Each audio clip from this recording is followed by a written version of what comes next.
My name is Marianne.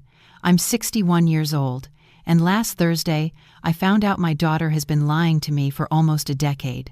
I'd driven 12 hours straight from Phoenix to Los Angeles, a box of groceries in the back seat, frozen lasagna, toilet paper, a few bags of her favorite coffee. She'd said her fridge was almost empty again, and her paycheck was late again. I didn't call ahead.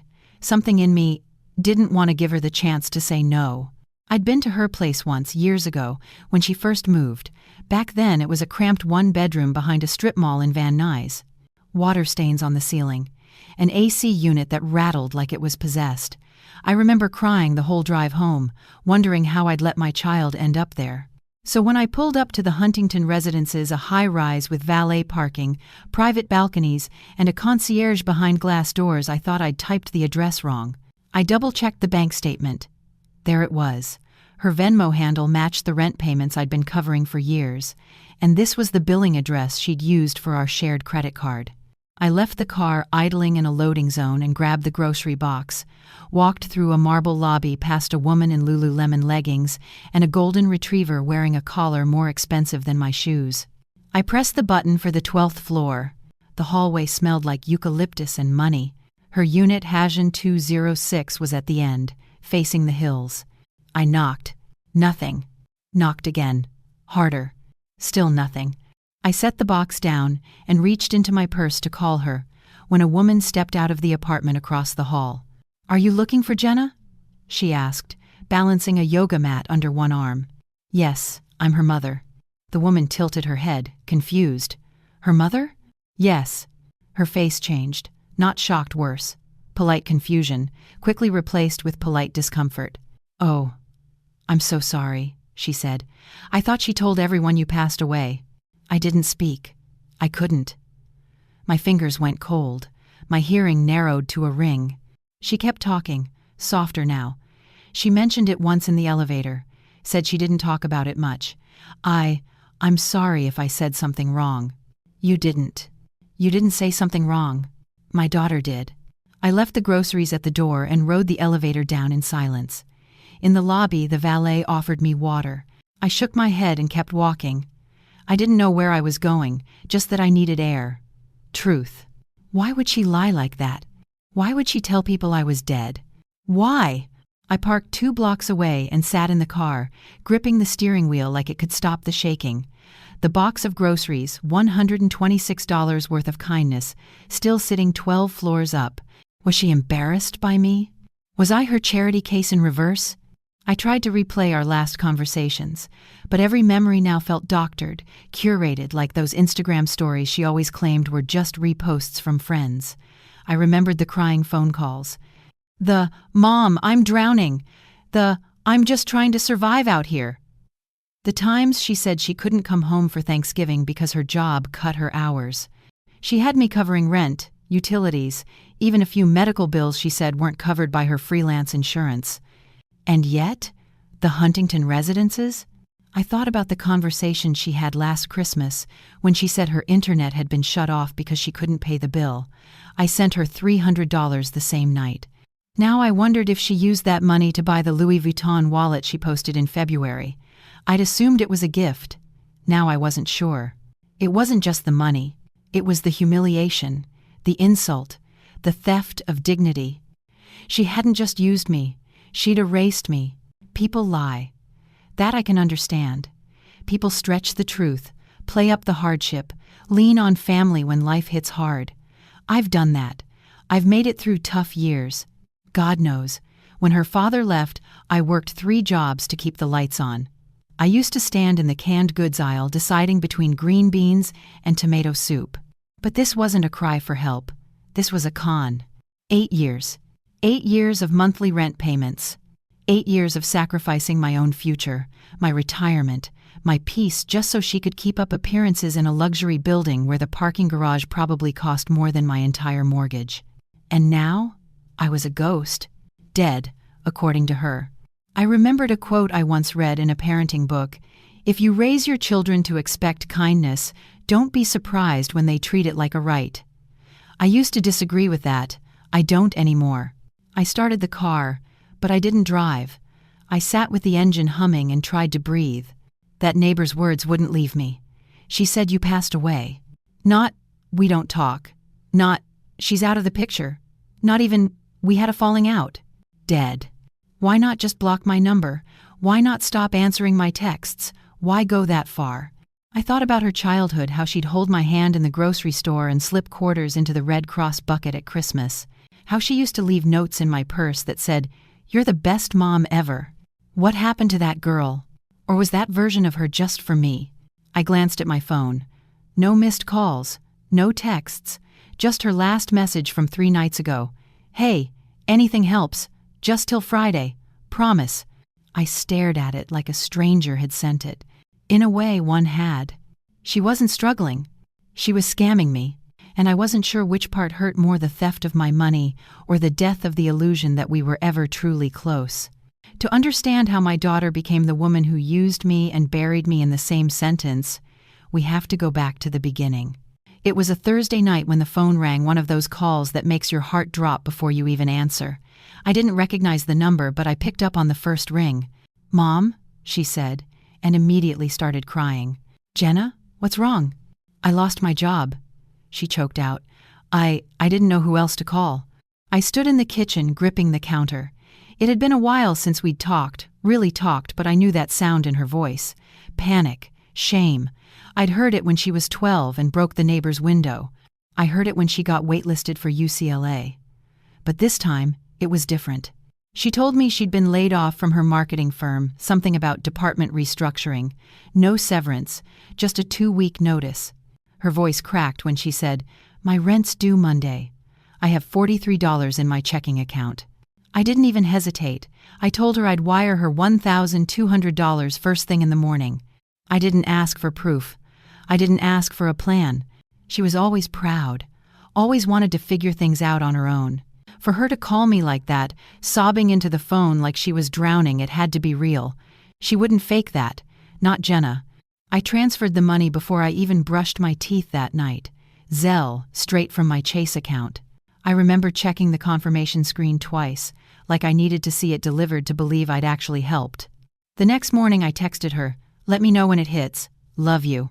She replied with a red heart emoji and, "I'll pay you back, I promise." It was now. It can freight it has a berget as a stanid. I just stayed of alive today. But she never did. Not that month. Not the next. Not ever. That first payment wasn't a loan. It was a beginning. 2 weeks later, she called again. Her final paycheck had bounced, she said, and her car insurance was about to lapse. I sent $350 without question. Another week, and she was at urgent care with a sinus infection. No insurance, $120 for the visit. I covered it. I remember thinking, this is what mothers are for. Very were happen. Now into his video in like self in it. There's a phrase we throw around too easily, unconditional love. I used to believe in it like scripture, but I've since learned that when love is unconditional, it's also unguarded. And some people will see that not as a gift, but as an opportunity. At the time, I just thought she was going through a rough patch. We all do. I'd been laid off once, too, after 22 years in HR at an insurance firm in Tempe. I had to take early Social Security to make ends meet. So when she said things like, "It's brutal out here, Mom. Rent's gone insane. Jobs ghost you after interviews," I believed her. Because it was true. Rent in L.A. had exploded. I'd read that the average one-bedroom in her area cost over $2,000 a month, and I knew what it felt like to have a landlord breathing down your neck. She told me her friends had all moved out of the city, that she'd been ghosted by 2 roommates and had nowhere else to go. She said she was interviewing constantly, but the job market was cutthroat. I didn't see a scam. I saw my daughter fighting to survive in a world that punishes people for falling behind. So I kept helping. I trimmed down my cable plan. I skipped a weekend trip with my church group. I even paused my dental work because how could I justify a $600 crown when she was crying on the phone about ramen noodles and missed rent? But every time she thanked me, it made me feel needed again. There's something dangerous about that being needed, especially when you're a mother whose nest has long been empty, whose phone barely rings anymore unless someone needs something, whose fridge is half full not out of frugality, but because it just doesn't take much to feed one person. The first year came and went. I sent a total of $9,600. The second year, closer to $14,000. Some months, it was $300. Others closer to $1,200. It depended on the crisis. There was always a crisis. She got the flu again. A roommate moved out without paying their share. Her phone got stolen. She was interviewing with a startup that needed her to relocate short-term and couldn't reimburse her expenses. Every time, the story made just enough sense to keep me hooked. I told myself, this is temporary. Once she lands on her feet, she'll start paying me back. She's not taking advantage, she's just in survival mode. But that's the first lie I told myself. The second lie was worse. I'm the only one she has. That one kept me stuck. It gave me purpose, yes, but it also gave her power. And the truth is, there were signs. Things I chose to ignore. Like the time she accidentally shared a location pin from a beach resort in San Diego. She claimed she was there for a job interview. Or the time she said she couldn't afford gas, but I saw her tagged in a photo at Coachella. Little things that, on their own, were easy to explain away. I wanted to believe her. Because the alternative that my daughter might be lying to me was too painful to consider. I asked her once, gently, "How are you making it with no income?" She got quiet. Then she said, "Side gigs. Freelance stuff. It's patchy. I'm trying, Mom." I dropped it. Because I didn't want her to think I didn't trust her. And maybe part of me didn't want to hear the answer. She'd always been independent, headstrong even. She'd moved out at 19 and never asked for help until that night she called me sobbing. And I'd clung to that as proof of her sincerity. She never asks. So if she is asking, it must be real. But the truth is, sometimes the first lie you believe is the one that sounds the most like love. And I loved her. So I kept paying. I kept believing. Until one day, I didn't. I didn't realize how fast it added up until year 3. The first few transfers were emergencies. Rent, a doctor visit, gas money to get to an interview. But before I knew it, it became routine. First of the month, I'd Zelle her $1,200, then wait for the familiar text. "Thank you, Mom, you saved me again." By the second year, I started budgeting her into my own expenses. I canceled my YMCA membership, cut back on groceries, switched to generic brands. When my car needed new tires, I put it off. I told myself hers was the greater need. Mine could wait. I wasn't retired yet. I was supposed to be, but I'd gone back to working 2 days a week at the community center, just enough to stay afloat and keep my promise. I told my friends I liked staying busy, but really, I needed the extra $600 a month just to keep helping Jenna. She always had a reason. A roommate bailed. Her boss was cutting hours. She caught bronchitis and had no health insurance. One time, she called crying because her electricity had been shut off. She hadn't eaten in 2 days. I wired money before she even finished the sentence. She sounded so desperate, so small. That wasn't the daughter I raised. Jenna was sharp, ambitious. She used to babysit 3 kids at once and still get straight A's. If she was calling me like this, something had to be really wrong. I didn't ask for details. I just acted. There was one month, October, year 4, I sent her $1,900. She'd missed 2 rent payments and claimed the landlord was threatening to evict her. I paid the balance directly to a woman she called Sharon at the leasing office. I never got a receipt. I never asked for one. That same month, I skipped a dental cleaning and declined a friend's invitation to a 3-day women's retreat in Sedona. I told her I had too much on my plate. I didn't say the truth. I couldn't justify the gas and hotel bill when my daughter might be homeless. One time I suggested she come back home for a while. I said, "Just until you get back on your feet. You can look for remote work from here. Save some money." She got quiet. Then said, "There's nothing for me in Arizona, Mom. I have to make it out here. I just need time." So I gave her time. And money. And my peace of mind. In year 5, her health became the new crisis. She said she'd been diagnosed with a hormone imbalance that made it hard to focus and hold jobs. She'd started therapy but couldn't afford the copays. I started sending an extra $100 a month just in case. I even looked up providers in her area and offered to help her schedule. She told me not to worry. "I've got it handled, Mom. I just need help for a few more months. I'm this close to landing a full-time gig." It was always, a few more months. It was always almost there. I once mentioned Dave Ramsey offhand, not as a lecture. He says the first rule is to stop borrowing money from people you love. She snapped. So now I'm a burden? No, I said quickly. That's not what I meant. I'm just worried about you. I'm trying, Mom, she said. You think I like living like this? That shut me up. Maybe that's what scared me the most. I didn't know how to talk to her anymore. Every time I brought up boundaries or budgeting, she shut down. So I learned to stop questioning.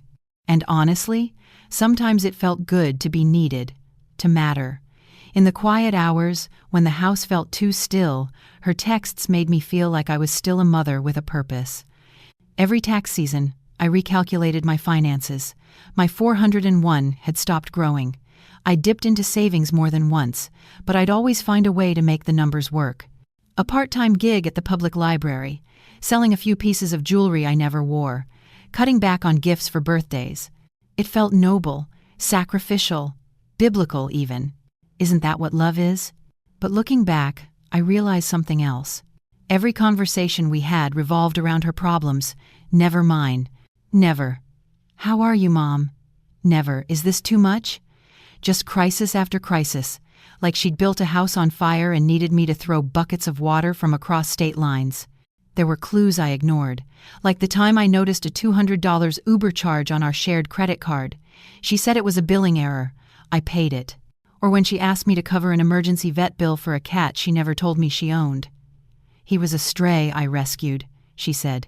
Didn't want to scare you with more expenses. And mais for ems. One month she asked if she could just hold on to the credit card for a few weeks. I said no. She said nothing for 2 days. I blamed myself. I thought maybe I'd been too controlling, too harsh, too conditional, so I sent her $100 as an apology. Yes, an apology. By year 6, I stopped tracking the total. It was easier that way. Less math, more mercy. At one point, my sister asked, "Have you ever tried saying no?" I said, "She'd have no one else." And that was true. Her father had left years ago. My family didn't speak to her. She'd burned bridges with friends. I thought she just needed time and a little belief. What I didn't know was, the story she was telling me was one version. The one she told others about who she was, where she lived, and who I was something else entirely. But I didn't learn that until much later. For now, I was still the lifeline, still the safety net, still the silent bank account wrapped in a mother's name. And Jenna? She was still barely surviving. At least, that's what she said. It was the middle of June when she called to tell me she was engaged. I was folding laundry, the phone pressed between my shoulder and cheek, when she blurted it out. "We're getting married, Mom. Jason proposed last night." I paused. "Jason?" I hadn't heard the name before. "Oh, yeah. We've been seeing each other for a few months. He's great, really supportive. He's a writer. Well, screenwriter. You know how it is in L.A." I told her I was happy for her. And I meant it. I figured maybe this was the turn. A stable partner, a fresh start. Maybe she'd finally settle into something real. She said they wanted to keep things simple. Neither of us can afford a big wedding. We're thinking something small, maybe City Hall or a beach thing, just a few friends. "No honeymoon?" I asked. She laughed. "What honeymoon? You think writers get paid before they sell something?" That weekend, I sent her $500 as a gift toward the wedding. She didn't ask for it. I just figured it was the motherly thing to do. A month passed. Then 2. She didn't mention wedding plans again. I assumed they were still figuring it out. Jenna always moved fast, then hit a wall. It was her rhythm spurts of ambition, followed by long silences. I didn't want to pressure her. Then one afternoon in early August, I opened Facebook to see a photo my niece had tagged me in. It was Jenna, standing barefoot on a white sand beach in Tulum, wearing a designer lace gown, a flower crown on her head. Jason, who I now recognized from a few Instagram stories, stood beside her in a linen suit, barefoot too, holding her hand. Behind them, an arch of tropical flowers, hand-strung lights, and at least 30 guests. The caption read, "The most magical weekend celebrating Jenna and Jason. Grateful to be part of this love story." My stomach dropped. Magical weekend? 30 guests? Tulum? I stared at the screen for minutes, refreshing it, hoping it was some kind of styled shoot. A joke. A photoshopped vacation. But the next photo showed them cutting into a 4-tier cake, and the one after that had her raising a glass at what looked like a rooftop bar with a view of the ocean. I texted her. "You got married?" No response. I waited 2 hours, then called. She picked up on the third ring. Her voice was tight. "Hey, Mom. You're in Mexico?" "Yeah, we decided to do it kind of last minute. It was easier this way." "You didn't tell me." "It was really small. Just some friends. We didn't want to make it a big thing. I didn't want to stress you out." "Stress me out?"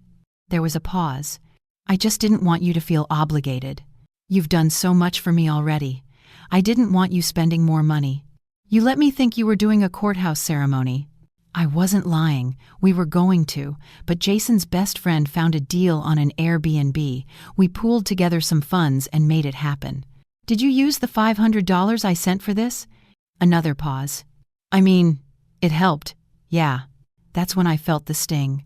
Not just because she lied, but because she'd decided I didn't need to know, that I didn't need to be there. I should have screamed, should have told her how hurt I was.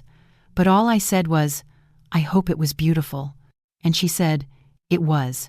That night, I stared at those pictures again, tried to convince myself that maybe she really didn't want to hurt me, maybe she really thought I couldn't afford it, or that I'd be uncomfortable flying.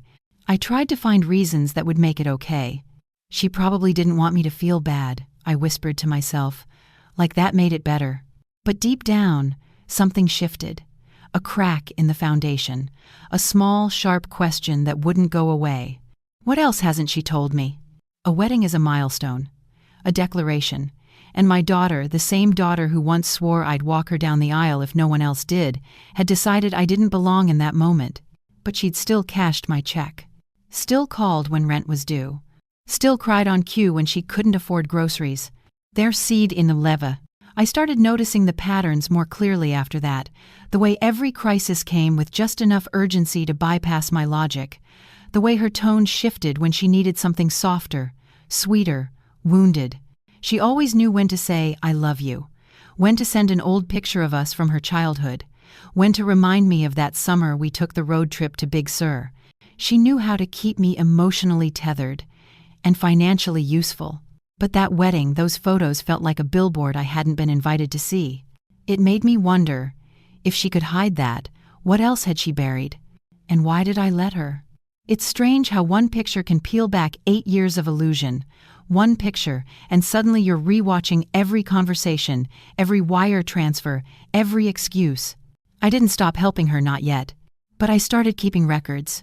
And I stopped pretending I wasn't suspicious. Because something had changed. Not in her, but in me. It started with a slip. We were on the phone one afternoon, just small talk. I asked how she was doing, and Jenna launched into a rant about the rent being raised again. Said she was drowning. Said she was eating soup out of cans and rationing toilet paper. I said I could send a little extra. She said, "Thanks, Mom. Honestly, this month's been chaos. I spent way too much at Nordstrom last week. Those boots I told you about were finally back in stock. I couldn't not get them." I paused. "What boots?" I asked. "Oh, nothing, just, they were on sale. Kind of a splurge." "Sale?" I repeated. She backpedaled. "I mean, I returned them." "Well, I was going to. I haven't worn them. I felt guilty." I didn't say anything. Because how do you respond to someone who's claimed they can't afford groceries but drops $300 on boots? She changed the subject quickly. Something about her friend's dog getting sick. I let it go. Or I told myself I did. But that sentence, "I spent way too much at Nordstrom," lodged in my mind like a thorn. It didn't fit with the picture she'd painted for me all year, of hardship, of sacrifice, of daily survival. If she was struggling, why was she shopping? If she was scraping by, why wasn't she telling me this part? A week later, she went silent, said she had the flu, couldn't talk on the phone, said she was completely out of commission. Texted once to say, "Can't keep food down, just need to sleep this off." I didn't hear from her for 3 days, but then by total accident I saw something that made my hands go cold.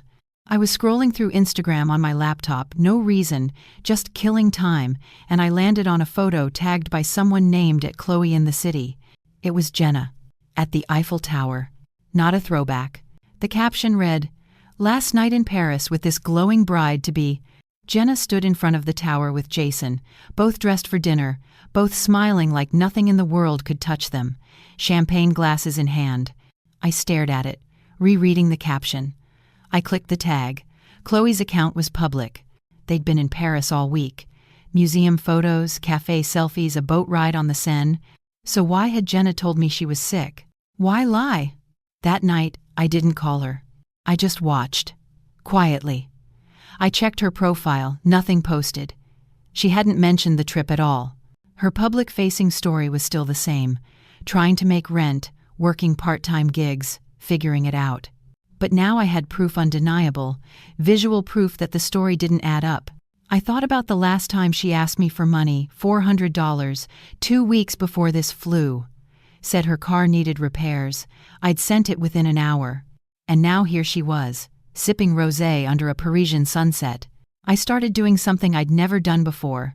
Taking screenshots, photos, captions, timestamps. Not because I planned to confront her, at least not yet. I just needed to see it, to hold the truth in my hands, because for the first time in years, I realized something. I didn't trust my daughter, and I needed to know if that feeling was real or if I was the one losing my grip. So I started collecting clues. The shopping spree, the trip to Paris, a tagged location in Santa Barbara 2 months prior. On the same weekend, she'd claimed her Wi-Fi was out and she couldn't do a job interview over Zoom. All tiny cracks, but together, they formed a pattern. And I kept asking myself, why would she lie? Why not just tell me the truth? That she was doing okay? That she didn't need the money anymore? Was she afraid I'd stop loving her? Or had it become easier to just keep the faucet running? The problem with long-term help is that it becomes routine, expected. Entitlement starts to look a lot like need until you realize the difference is that one comes with gratitude and the other comes with silence. I asked her once very gently if she was sure she still needed support. Her tone changed, cold. "Why? Are you saying I'm using you?" "No," I said. "I just want to make sure I'm not making things worse." She hung up on me. Later she sent a text. "I don't need guilt on top of everything else. I'm doing my best." I apologized. Yes, I apologized. Because I was afraid of losing her completely. Afraid that if I pushed too hard, she'd cut me out. And at the time, I still thought some connection was better than none. But the lies kept leaking through. Like when she mentioned a side job with a brand in New York but accidentally said she'd flown out for a client dinner. I mean, it was virtual, she quickly corrected. We just dressed up for it. Like a theme call. I didn't buy it, but I nodded along. The trust was eroding, drip by drip. And still, I kept giving. Because I wanted to believe her. Because believing her hurt less than accepting what she might really be doing. But after Paris, something inside me changed. Not enough to confront her, not yet. But enough to stop assuming she was telling the whole truth. Enough to start paying attention. I called David on a Sunday morning. Not because I planned to. It just happened like something inside me couldn't carry the weight any longer. I was sitting at the kitchen table, holding a printout of Jenna's Paris photos, scrolling through her LinkedIn on my laptop, wondering why nothing made sense anymore. I hit call before I could overthink it. He picked up on the second ring. "Hey Mom, everything okay? Do you have a minute?" I asked. His voice softened. "Of course." I hesitated. Then I said it. "Have you talked to your sister lately?" He let out a breath. "Not really, just a few texts here and there." "Why?" "She told me she was sick 2 weeks ago," I said. "Couldn't talk." Then I saw photos of her in Paris. A friend tagged her. Long pause. I could hear him choosing his words. "She told you she was sick?" "Yes." Another pause. "She wasn't sick," he finally said. "She and Jason were in Europe for almost 2 weeks. I think they started in Spain." I waited. "She didn't mention it to you at all?" "No," I said. "She asked me for $400 for car repairs the week before. Said she was struggling again." There was silence on the other end. "David?" He cleared his throat. "Mom, I didn't want to say anything, but Jenna's not who you think she is anymore. My grip tightened on the phone. What does that mean? She's not struggling, not even close. She's been working full-time for a branding agency in LA for the past 5 years. I only know because a recruiter reached out to me once, thinking we were connected through her. I blinked. 5 years? He continued, carefully. She's a senior digital strategist. I looked it up. Glassdoor says the average salary for her role is over $130 Kelvins, plus benefits. It's a real company, Mom. Offices in Culver City. It's not freelance or under the table. I said nothing. I didn't know what to say. She's not broke, Mom. She's just lying to you. I felt something sharp rise in my chest. Not anger, recognition. Like I'd known on some level and was finally hearing it confirmed out loud. She told me she couldn't afford therapy, I whispered. David didn't respond. She said she had to skip meals, that her roommate bailed, that her card kept getting declined. I know, he said. She tells people what they need to hear. She always has. But why me? I asked. Why lie to me? She knows you'll believe her. It was a gut punch. Not because he was wrong, but because he said it so simply, like it was obvious, like I'd been the only one refusing to see it. I looked back at the screen. Her LinkedIn profile stared back at me, clean, polished, curated. Helping brands find their story through digital strategy. Based in LA, partnering with purpose-driven businesses. There was even a banner image of her speaking on a panel. I clicked on it. It was at a marketing conference in Santa Monica. I recognized the blazer. She'd worn it in a selfie she sent me last year, claiming she'd borrowed it for a job interview she didn't get. She told me she was freelancing, I said. Said she couldn't keep anything stable. She's been full-time since at least 2020. She's probably doing better than me, to be honest. I heard the bitterness in his voice. Just a flicker, quickly buried. Why didn't you say anything sooner? I asked. He sighed. Because I knew you'd defend her. Because I've seen how much you want to believe she's still good. She is good, I said, but it came out weak. David didn't argue. He just said, she's smart. She knows how to make people feel responsible for her, and she knows how much you love her. That stung, because it was true. I had always assumed love came with sacrifice, that if someone you raised asked for help, you gave it no questions asked. That's what mothers do. But David's voice, gentle, steady, was forcing me to see the flip side, that love, unchecked, can also be a weapon. Do you think she's doing this on purpose? I asked. I think she's learned she doesn't have to tell the truth if the story gets her what she wants. He added, I'm not saying she's evil, but she's not innocent, and she's not broke. I stared at the screen. My daughter's perfectly lit professional headshot, her glowing endorsements, her clean, branded persona. And I felt sick. For years I'd been scraping by, working part-time, pulling from my savings, while she smiled for cameras and spoke at panels, while she traveled the world and bought designer boots, while she told her mother she couldn't afford lunch. She once told me she felt like a failure, I said, mostly to myself, that I was the only person who believed in her. David was quiet for a moment. She knows how to make you feel needed, he said, and maybe she used to believe it. But not anymore.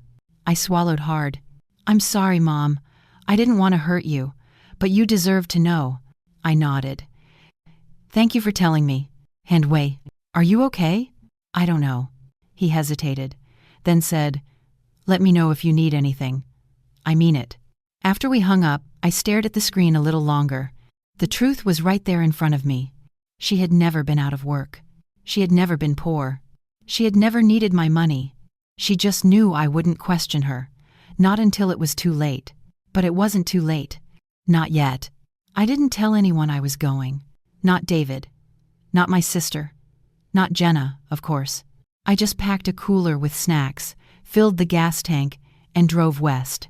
12 hours across the desert, from Arizona to California, chasing the truth with nothing but a spiral notebook, a copy of her last bank transaction, and a hollow feeling in my chest that wouldn't leave me alone. It wasn't even the money anymore. It was the lies, the layers, the way she looked me in the eye and said, I'm barely surviving, while flying to Paris and charging Uber rides and Nordstrom hauls on a card with my name on it. I kept replaying David's voice in my head. She's not broke, Mom. She's been full-time for 5 years. I needed to see it for myself. I stopped just outside Pasadena to stretch my legs and go over the documents. I'd printed my online banking history just the last 2 months. The Venmo transfers were still there, but what mattered more was the billing detail attached to a small Apple Pay purchase she made at a coffee shop in Brentwood. The billing address attached?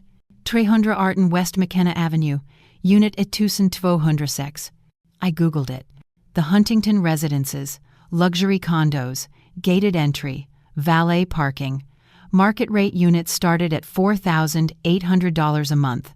I stared at the screen, then back at my own car, a 10-year-old Honda with a cracked windshield and a sticky A divided by C knob. I'd spent the last few years driving it to part-time jobs so I could send my daughter rent for a place she didn't even live in. Or maybe she never had. I pulled into LA around sunset. My nerves were wrecked. I hadn't eaten since Bakersfield. I took a deep breath and turned onto McKenna Avenue, trying to quiet the pounding in my chest. The building looked like something off HGTV, floor-to-ceiling windows, concrete and steel, trimmed hedges framing the front walk. I pulled into the guest lot. No one stopped me. I sat there for a full 5 minutes before I got out. I didn't even take my purse. Just the groceries I'd packed earlier. Almond milk, whole wheat pasta, canned soup because she said she couldn't afford fresh food again. I stepped into the lobby. A woman in yoga pants walked by holding a golden doodle and a green juice. A man in a Tesla t-shirt held the elevator for her. There was no front desk, just a security panel and a polished silver door marked Residents Only. It's not Terry. I stared at the directory. Unit 1206. No name next to it. Just a buzzer. I pressed it. Waited. No answer. I pressed it again. Nothing.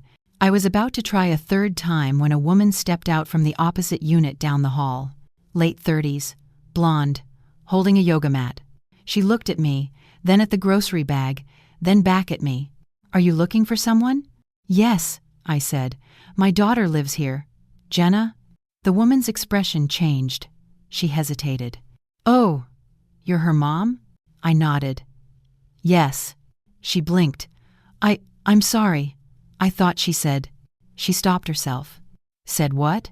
She told a few of us that her mom passed away years ago. My mouth went dry. I'm sorry, she added quickly. Maybe I misunderstood. She mentioned it in passing. I didn't. No, I said. You heard her right. The woman backed toward her door. I didn't mean to cause trouble. You didn't. Was no tent. I stood there, gripping the grocery bag like it was the only thing keeping me upright. She told people I was dead. Not estranged, not distant, dead. I turned, walked back to the elevator, and wrote it down alone. My ears were ringing, my hands were shaking. I couldn't think. I didn't even remember getting back in the car until I was halfway down the block. I parked 2 streets away and stared at the steering wheel for 10 minutes. I didn't cry.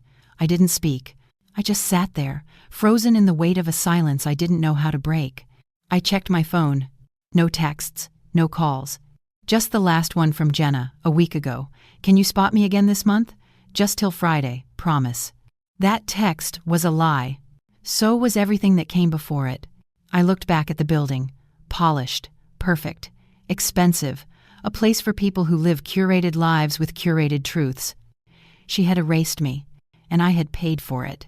For 8 years, I'd believed every excuse, every crisis, every guilt-laced "I'm trying, Mom." And now I stood at the edge of a truth I didn't ask for, holding a bag of groceries for a daughter who'd rather say I was gone than admit I existed. I started the car.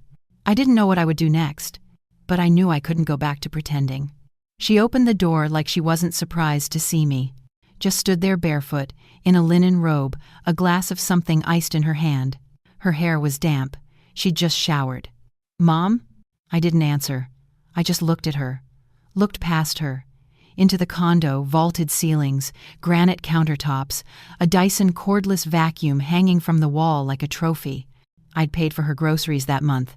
She had an infinity pool. She didn't invite me in. I got your address, I said, from a bank notification. You forgot to turn off transaction alerts. She pressed her lips together. I figured. And after? We stood there like that mother and daughter, 2 feet apart, 8 years wide. I saw the building, I said. the concierge, the valet. It's not the apartment you said you lived in." Silence. "I know about your job," David told me. Her face didn't change. "You've been making 6 figures and telling me you're struggling." She looked down at her drink. "I wasn't ready for this conversation. You told people I was dead." She finally looked at me. "It wasn't like that. In Dad of Bride." "Then what was it like, Jenna? Help me understand." Because the woman across the hall seemed pretty sure my funeral already happened. "I said it once," she muttered. "It was easier than explaining." "Easier than telling the truth?" She flinched. "It's complicated." "No, it's actually very simple. You lied. You built a whole life on it, and I paid for it." She leaned against the doorframe like she needed the support. "I didn't do it to hurt you." "Then why?" She looked away. "Because I didn't want to feel guilty every time I saw your name pop up." I felt like she'd slapped me. "I knew if I told you the truth," she said, "you'd stop helping. You'd ask questions. And I couldn't deal with that. I was just trying to survive. Okay?" I laughed. Cold and involuntary. "Survive? You're drinking $8 cold brew in a condo with 2 bathrooms and a view of the ocean." "I earned this." "No, Jenna, I earned this. I worked part-time at a library to keep your credit card from defaulting. I skipped my prescriptions to send you rent money. And all that time you were what? Going to Paris and telling people I was dead so you wouldn't have to feel uncomfortable?" Her face twisted. "You wouldn't understand. You've always had someone. Friends. Church. You always had this network." "I had a network because I didn't lie to them, because I showed up." She crossed her arms. "You don't know what it's like trying to keep up out here. The pressure. Everyone's posting about their careers, their launches, their weddings. It's like, if you fall behind, you disappear." I stared at her. "So instead, you erased me." "I didn't mean to. It just happened." "No, Jenna. Lying is a decision. So is disappearing. And so is stealing. I didn't steal from you. You opened a credit card in my name." Her mouth opened, then closed. "I found it last week. My credit score dropped 78 points. You used my social security number to get approved." She didn't deny it. "I was going to pay it off," she said quietly. "That's not the point. You never even asked." Her voice was barely above a whisper. "I was scared." "Scared of what? That I'd say no? That I'd stop loving you? That you'd stop believing in me?" There it was. The most honest thing she'd said in years. And the most selfish. "You know," I said. "For 8 years I told myself you were still the girl who left me Post-it notes on the fridge. The girl who cried when her class hamster died. The one who used to beg me not to work late." She swallowed hard. "But now I see her for what she was. Bait. You showed me glimpses of her whenever you needed money, or pity, or a clean slate. And I kept falling for it." She looked at me then, not defensive, not apologetic, just tired. "I'm sorry," she said. I nodded. "I believe that." "Really?" "I believe you're sorry you got caught." She said nothing. "I came here today because I wanted the truth. And I got it." "What happens now?" "I don't know," I said. "But I'm not your emergency contact anymore. I'm not your ATM, and I'm not your cover story." I turned to leave. She called out behind me. "It wasn't about the money." "I know," I said without turning back. "That's what makes it worse." In what if sides? I got in the car, closed the door, and for the first time in years, I didn't check my phone. I didn't worry if she'd text, or need help, or tell another lie that would make me question my gut. I just drove. Because some daughters are lost. And some mothers finally stop waiting. I cut her off the same night I got back to Arizona. No warning. No final wire transfer. No more explanations or attempts to justify why this time would be different. I logged into my bank account and removed her as an authorized recipient. I closed the shared credit card. I checked my credit report and found a second account. I hadn't opened another one with my name, my social security number, and a $2,800 balance. She hadn't just used me. She'd become me. I filed an identity theft claim with Experian first, then Equifax, then TransUnion. Each one took hours, faxes, phone calls, notarized documents, police report filings. The officer at the Tempe Police Department looked at me with quiet pity when I told him who did it. "Do you want to press charges?" he asked. I shook my head. "Not yet." I wasn't ready to become that kind of mother, the kind who puts her own daughter's name on a criminal record, but I made it clear. I was documenting everything. I wasn't covering for her anymore. The woman I'd spent 8 years protecting no longer existed, and if she wanted to burn the bridge, I wasn't going to keep rebuilding it. The same week, I made an appointment with a therapist. Her name was Lauren. She looked like someone who baked muffins on weekends and taught yoga on the side, but she didn't flinch when I told her what happened. She didn't just lie, I said in our first session. She erased me. She made me feel like I was crazy for asking questions. She used guilt like a leash. Lauren nodded. That's financial abuse. And emotional coercion. I hadn't used those words before. Abuse felt too big, too dark, but it fit. It made the room go quiet when I said it out loud. For years, I'd let myself believe that helping was love, that sacrifice was just another word for motherhood. But love without boundaries? That's not generosity. That's leverage for someone else to twist however they want. Lauren encouraged me to join a support group. I found one online, Parents of Estranged Adult Children, based in Portland but open to all. They held Zoom meetings twice a week. The first time I logged in, I kept my camera off and just listened. One woman said, "My son only calls when he needs something. If I don't respond within the hour, he ghosts me for weeks." Another said, "My daughter told her friends I was emotionally abusive because I stopped paying her rent at 35. I sat there stunned. It was like someone had stolen pages from my journal. By the third meeting, I was talking. By the fifth, I was crying. They didn't tell me to cut her off. They didn't tell me to forgive her either. What they said was harder.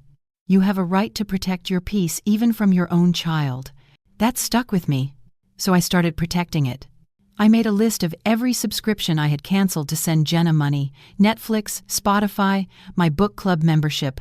I reactivated them all. I bought myself new walking shoes. I went to Costco and filled my fridge without wondering if she'd be calling by Friday with another emergency. It felt strange, at first putting myself first, like I was breaking some unwritten contract mothers are supposed to sign in the hospital. You will give and give and give and never ask for anything in return. But I was rewriting that contract, one step at a time. I also called David. I told him everything: the credit card, the condo, the confrontation at her door. "I'm sorry, Mom," he said. "You didn't deserve any of that." "I let it happen," I admitted. "No, you loved her. That's not the same thing." He invited me to come stay for a few days, just to get out of the house. I said I'd think about it. That weekend, Jenna texted, "Hey, rent's due, can you help? Just this one last time, please." I didn't respond. A day later, another message. "I know you're mad, I get it, but you don't have to be cruel." And the spected and expected ended in respited, which was spirit and respected. Still, I said nothing. Because silence isn't cruelty when it's protecting you from being dragged under. I forwarded the messages to Lauren and archived the thread. I didn't block her. I wanted a record, not revenge clarity. That week, I got my credit score back up by disputing every false charge. I froze my accounts, changed every password, reported every fraudulent application. She'd used my kindness like currency. Now I was taking it back. For 8 years, I'd been her lifeline. Now I was mine. The last debt I paid wasn't hers, it was mine. My name was on the balance sheet. My signature was on the loans. And my silence had cost me more than any interest rate ever could. So I cleared it. I dipped into my remaining savings and closed out the last credit card, the one she'd opened, the one she swore she'd get around to paying. I wrote the check in full, dropped it in the mail, and stood at the curb long enough to feel something I hadn't felt in years: stillness. Then I started packing. David helped me move 3 weeks later, a 2-bedroom rental just outside Flagstaff, nothing fancy, but quiet. Trees, a library 5 minutes away, a real stove, the kind of place where I didn't need to ask permission to rest. He offered to pay for the U-Haul. I said no. It felt important to do it on my own. I wasn't rebuilding, I was reclaiming. The parts of me I'd deferred, the things I thought could wait until she was okay. I finally realized she was never going to be okay in a way that wouldn't cost me everything. It wasn't bitterness, not anymore. It was clarity. In my new home, I put up one photo, me and David, from a hiking trip we took when he turned 30. That was it. No guilt shrine, no old voicemail recordings. No silent prayers sent to a daughter who only remembered me when her rent was due. Instead, I joined a community group through the public library. Mostly women, mostly around my age. One of them, Tessa, mentioned she volunteers at an elder advocacy nonprofit and asked if I'd ever heard of financial abuse within families. I nodded. More than heard of it. I told her my story. She blinked. You should speak. We hold local events. Workshops for caregivers, seniors, adult children trying to break cycles. You'd be surprised how many people are going through this and just stay quiet. I wasn't surprised anymore. A few days later, she connected me with a podcast host who was doing a segment on financial elder abuse and the silent emotional toll it takes on caregivers, especially mothers. Especially the kind that say nothing while they're being drained. I almost didn't reply. But something made me write back. 2 weeks later, I was sitting in a small recording studio, wearing oversized headphones, staring at a microphone. The host asked, "Can you tell us what happened in your words?" So I did. I didn't sugarcoat it. I didn't name her. I didn't need to. I just told the truth, that I paid for my daughter's life while mine quietly unraveled, that she told strangers I was dead so she wouldn't have to explain her privilege, that I stopped living to keep her lifestyle alive. And then I said something that surprised even me. I wasn't ashamed anymore. I was angry and I was awake. That was the turning point. It wasn't about punishing her. I wasn't out for revenge. That would have required energy I no longer wanted to waste. What I wanted was peace. Not the kind that comes from silence, but the kind that comes from having nothing left to hide. That podcast episode aired the following month. I got messages from women in Missouri, Minnesota, Georgia. One woman wrote, "I thought I was the only one. I haven't told anyone, not even my husband."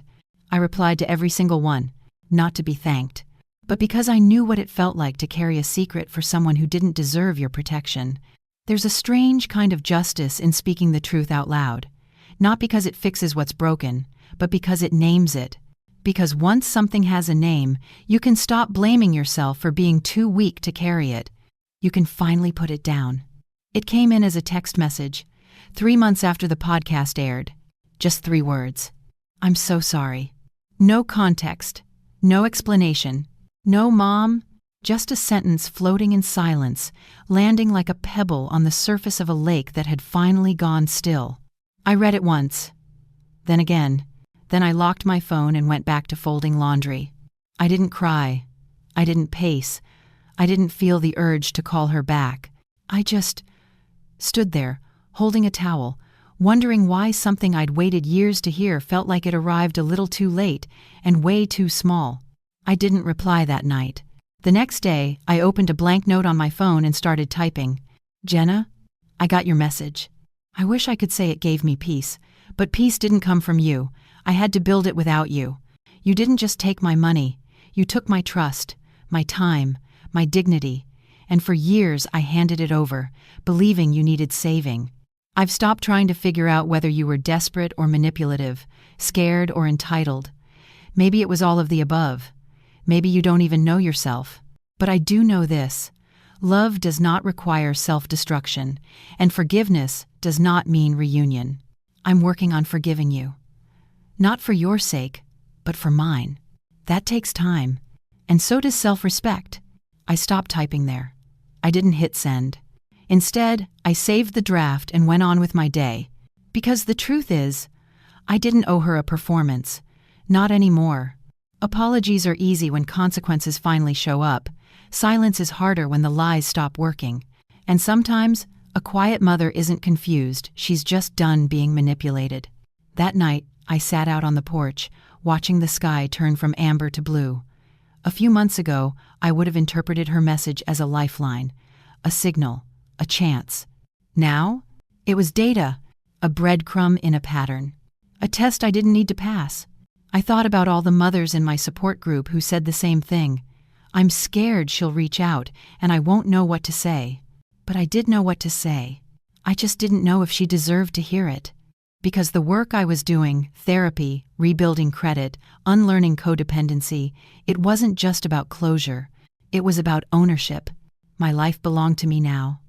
And I wasn't ready to hand her back even a corner of it. The message stayed there, unread, unacknowledged. I knew that would bother her. The same way my silence always had, the same way her power faded the moment I stopped chasing it. But I wasn't being cruel. I was being careful. Forgiveness, when you've been drained for years, is like recovery from a long illness. You don't rush it, you don't fake it, and you don't let anyone shame you for still needing space to breathe. So I let the message sit. Unread in her world, unreplied in mine. That was enough. Not revenge, not reconciliation, just restraint. And maybe, for the first time in our lives, that was the most powerful response I'd ever given her. If you've ever felt used by the ones you love most, I want you to hear this and really hear it. There's no shame in waking up late. There's only shame in staying asleep. For 8 years, I believed I was helping my daughter survive. I believed every tear, every just one more month, every crisis call that came at just the right time. I told myself that was love, that a good mother gives without limits, that family doesn't ask questions, it just shows up. But here's what I learned the hard way. Love without boundaries is not love, it's leverage. If someone only reaches out when they need something, if you feel anxious when your phone rings, if your kindness is met with silence, unless you're useful, that's not family. That's exploitation dressed as intimacy. Maybe you've been there. Maybe you've drained your savings helping an adult child who always has an excuse but never a plan. Maybe you've sat in silence while they rewrote the story to their friends, casting you as the villain or the ghost. Maybe you've been afraid to speak up, because you don't want to lose the only connection you still have. Let me tell you something I wish someone had told me 5 years ago. You are not weak for being used. You are generous. But generosity without protection becomes self-erasure. And if you're watching this thinking, that sounds like me, I want you to know it's not too late. Not too late to take your name off their account. Not too late to close the tab, cancel the transfer, or press decline. Not too late to say, I love you, but I will not fund your lie anymore. And maybe, just maybe, it's not too late to come back to yourself. The version of you who made sacrifices without needing applause. The version of you who got up when no one noticed, paid bills with nothing left, ate leftovers standing at the sink. The version of you who mattered long before you were someone else's emergency contact. Because that version of you, she deserves peace, not punishment.